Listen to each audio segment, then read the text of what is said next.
Bill Wilson here from the new Lehigh Defense plant in Northeast Texas. One day I was reading a gun magazine. They reprinted an old article interviewing Joyce Hornaday, the original founder of Hornaday Manufacturing. The interview was done back when it was just a bullet company. And the interviewer asked Joyce Hornaday, said, "What made you want to get into the bullet business?" And Joyce says, "Well, would you rather be selling dogs or dog food?" That stuck with me, and I couldn't, you know how sometimes you get something in your head, you can't shake it, you can't get it out of your head.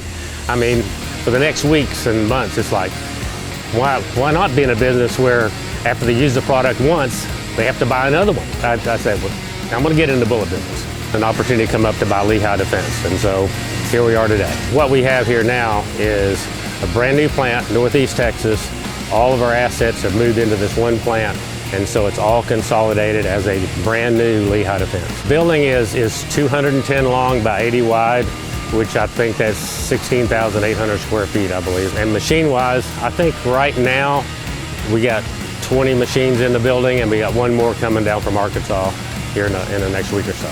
We can literally design a bullet in the morning and make and test a variation, and then a couple hours later tweak it and make another one and test it, and test multiple variations of the same product all in one day.